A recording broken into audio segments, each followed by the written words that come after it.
Chers élèves, bonjour. Ravi de vous rencontrer dans cette nouvelle vidéo. On se rencontre une autre fois pour corriger un 6e examen régional, toujours du roman autobiographique La boîte à merveilles de Ahmed Sfrewi. Si vous êtes prêts, on commence. Voici l'extrait du texte qui a été donné dans cet examen régional. Le mardi, jour néfaste pour les élèves du MSID, me laisse dans la bouche un goût d'amertume. Tous les mardis sont pour moi couleur de cendre. Il faisait froid. Ma nuit avait été peuplée de cauchemars. Des femmes échevelées menaçaient de me crever les yeux, m'envoyaient au visage les pires injures. Le matin, je me rendis au MSID selon mon habitude.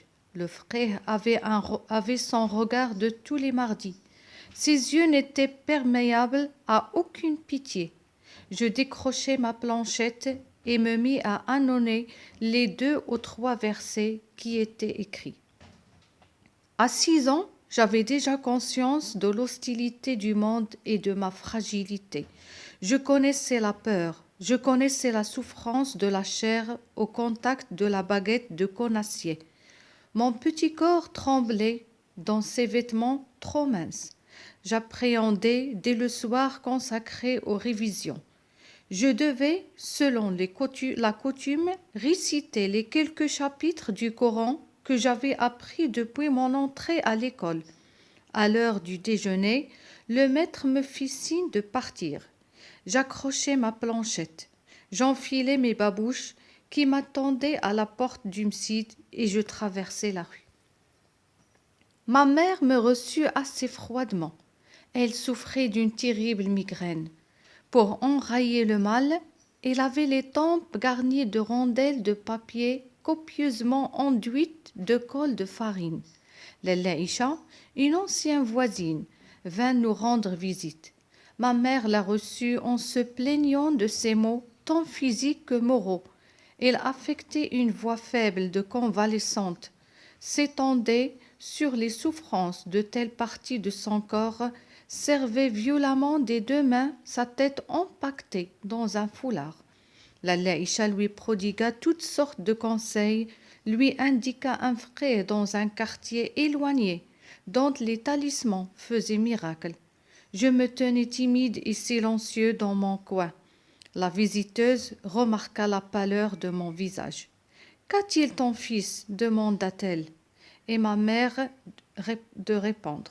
« Les yeux du monde sont si mauvais. » Le regard des envieux a éteint l'éclat de ce visage qui évoquait un bouquet de roses. Te souviens-tu de ses joues qui suaient le carmin et de ses yeux aux longs cils, noirs comme les ailes du corbeau? Dieu est mandataire, sa vengeance sera terrible. Je peux te donner un conseil, dit Lalla Isha. Montons tous les 3 cet après-midi à Sidi Ali Bouralb. Cet enfant ne pourra pas supporter le MSID. Si tu lui faisais boire de l'eau du sanctuaire, il retrouverait sa gaieté et sa force. Ma mère hésitait encore. Pour la convaincre, Lalla Isha parla longuement de ses douleurs de jointure, de ses jambes qui ne lui obéissaient plus, de ses mains lourdes comme du plomb, des difficultés qu'elle éprouvait à se retourner dans son lit et des nuits blanches qu'elle avait passées à gémir comme Job sur mon grabat. Grâce à Sidi Ali Bouralb, patron des médecins et des barbiers, ses douleurs ont disparu. J'ai gardé un vif souvenir de cette femme, plus large que haute, avec une tête qui reposait directement sur le tronc, des bras courts qui s'agitaient constamment. Son visage lisse et rond m'inspirait un certain dégoût. Je n'aimais pas qu'elle m'embrassât. Quand elle venait chez nous, ma mère m'obligeait à lui baiser la main parce qu'elle était shrifa. Fille du prophète, parce qu'elle avait connu la fortune et qu'elle était restée digne malgré les revers du sort, une relation comme Lalla Isha flattait l'orgueil de ma mère. Comme toujours, Donc la première chose à faire après la lecture du texte, c'est d'essayer de trouver les mots importants, bien les mots-clés pour bien comprendre le texte. Donc on a le mardi, jour néfaste, on a le fqih, on a le jour constitué pour Sidi Mohammed comme un jour de cauchemar, c'est le jour de réciter les versets du Coran. Puis on a la visite de Lalla Aïcha qui a trouvé Lalla Zoubida malade et qui lui a conseillé d'aller visiter Sidi Ali Bourhalb. Sidi Ali Bourhalb, donc on le trouve seulement dans le chapitre 2. Seulement dans le chapitre 2. Donc, on parle du chapitre 2. Donc, c'est le jour de la récitation des versets du Coran au Msid. Donc, Sidi Mohammed, il trouve le mardi comme un jour néfaste. C'est le jour qu'il n'aime pas parce qu'il est obligé de réciter les versets du Coran. C'est aussi le jour de la visite de Lalla Aïcha qui a conseillé son ami d'aller visiter Sidi Ali Bourhal pour guérir de la migraine en même temps parce qu'il a remarqué que Sidi Mohammed était pâle et malade. Donc, on est dans la partie de l'hiver, le chapitre 2. On passe maintenant aux questions d'étude du texte. La première question, lisez attentivement, puis complétez le tableau suivant. Donc, comme d'habitude, titre de l'œuvre, La boîte à merveilles, nom de l'auteur, Ahmed Sfrewi, genre littéraire de l'œuvre, un roman autobiographique, le siècle, 20e siècle. Deuxième question, situe le passage dans l'œuvre. Donc, vous pouvez toujours avoir cette question, situer le passage. Donc, vous devriez savoir quels sont les événements précédents dans ce texte. Donc, ce passage est situé juste après le retour du petit enfant Sidi Mohammed du Msid. C'était un mardi, à la maison, il a trouvé sa maman malade. Elle souffrait d'une migraine. Son ami Lalla Aïcha est venu lui rendre visite. Troisième question. Relevez dans le texte 2 indices qui justifient le genre du texte. Relevez 2 indices qui montrent le genre du texte, c'est-à-dire que c'est un roman autobiographique. Toujours essayer de chercher les indices de l'énonciation les plus faciles, qui sont les pronoms personnels, par exemple je, me, moi, qui montrent que celui qui parle est lui-même le narrateur et lui-même le personnage. Question 4. En s'appuyant sur les 2 premiers paragraphes, c'est-à-dire vous allez vous baser seulement sur les 2 premiers paragraphes. Pourquoi le mardi est un jour néfaste pour le narrateur? Pourquoi le mardi est un jour mauvais pour le narrateur? Car il doit, comme tous les écoliers du Msid, réciter les chapitres du Coran appris depuis l'entrée à l'école afin d'éviter la torture physique provoquée par le frère et sa baguette de conacier.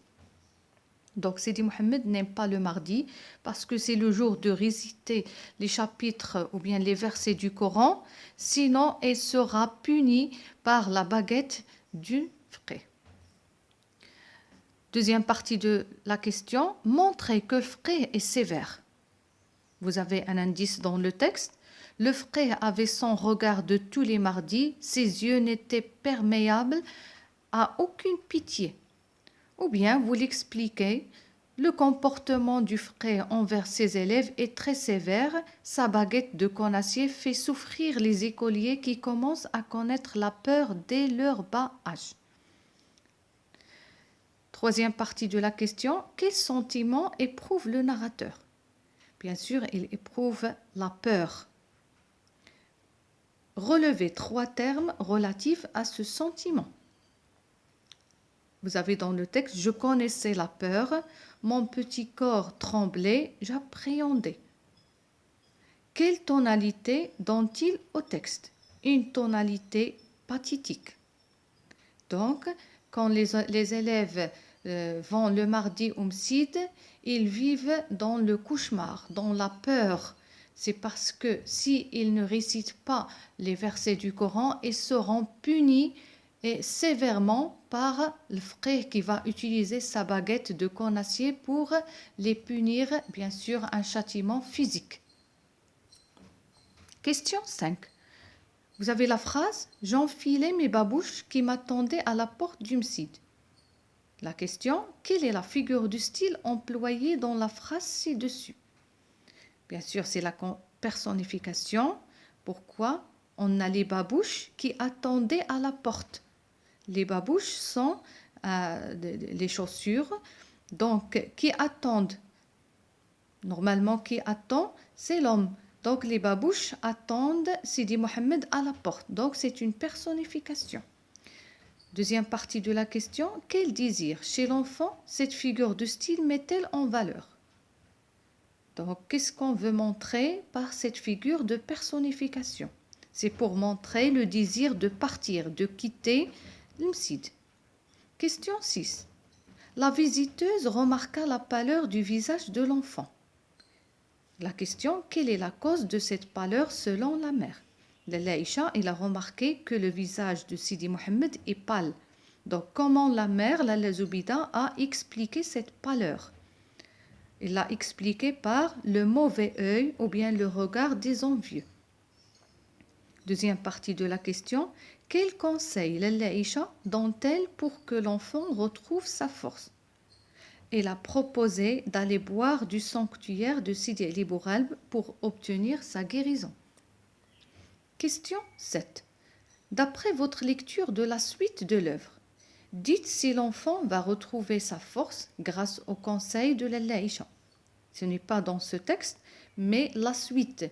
C'est-à-dire, est-ce que vraiment Sidi Mohammed sera guéri du mauvais œil?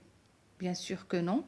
La justification dans le roman, c'est que le narrateur va être griffé à sang par un grand matou. Quand ils vont arriver à Sidi Ali Bouralb, Sidi Mohammed sera blessé par un chat. Donc, au lieu d'être guéri, il sera blessé et malade. Question 8. Le narrateur et sa mère éprouvent-ils le même sentiment à l'égard de Lalla Aïcha? Justifiez votre réponse par des expressions tirées du texte. Est-ce que Sidi Mohammed et sa mère, ils ont le même sentiment envers Lalla Aïcha? Le narrateur et sa mère n'éprouvent pas le même sentiment à l'égard de Lalla Aïcha. Puis vous avez justifié. Le narrateur, qui est Sidi Mohammed, inspire un certain dégoût. Il n'aime pas Lalla Aïcha. La justification du texte, son visage lisse et rond m'inspirait un certain dégoût. Je n'aimais pas qu'elle m'embrassât. Alors que la mère, Lalla Zoubida, elle aime bien Lalla Aïcha. La justification, une relation comme Lalla Aïcha flattait l'orgueil de ma mère. Donc, Lalla Aïcha, c'est l'ami intime de Lalla Zoubida, c'est son ami. Sidi Mohammed, elle n'aime pas Lalla Aïcha, alors que Lalla Zoubida, elle l'aime beaucoup parce que c'est son ami. Donc, ce sont des questions de la compréhension bien de l'étude du texte. Si vous avez remarqué, quand on a lu le texte, on a relevé les mots importants, les mots clés, on a déjà expliqué, c'est comme si on avait répondu à la moitié des questions avant même de lire les questions de l'examen. On passe maintenant à la production écrite. Le sujet est « Certains parents font des travaux à la place de leurs enfants » comme devoir, exercice, rédigez un texte argumentatif dans lequel vous donnerez votre point de vue sur le sujet. Donc, les mots-clés, les parents qui font le travail, que ce soit faire le devoir ou bien faire l'exercice à la place de leurs enfants. Donc, vous allez rédiger un texte argumentatif dans lequel vous allez donner votre point de vue. Vous avez un exemple ici de production écrite. L'éducation des enfants est une affaire délicate. Si on ne sait pas s'y prendre, on risque de passer à côté de cette noble mission. La question, faut-il au nom de l'amour pour les enfants faire tout à leur place? Est-ce que c'est parce qu'on aime nos enfants, on doit faire tout à leur place? D'abord, l'enfant est un être actif, en perpétuelle évolution. Il a besoin de manipuler les choses pour apprendre. Il a besoin d'expérimenter par lui-même et de se confronter à son environnement pour mieux le connaître. Ensuite, si on l'empêche en voulant faire les choses à sa place, on risque de commettre envers lui un crime éducatif. En effet, l'enfant grandira et sera un feignant, incapable de compter sur lui-même, un enfant gâté qui pleura au premier contact avec la réalité, qui n'est pas aussi tendre qu'une maman poule. Par ailleurs, il ne sera jamais responsable de sa propre vie. J'ai connu beaucoup de jeunes incapables de préparer une omelette ou de ranger leur propre lit. Les parents ne seront pas toujours avec les enfants. Enfin, il faut donc que ces derniers apprennent à se débrouiller seuls. C'est de cette façon qu'ils auront une personnalité forte et indépendante. Pour conclure, à mon avis, faire les choses à la place des enfants, c'est non pas les aimer, mais les détester, car on les prive ainsi de la joie d'apprendre, de découvrir et d'être responsable. J'espère que la correction de cet examen régional était claire et facile. Merci pour votre attention et à bientôt.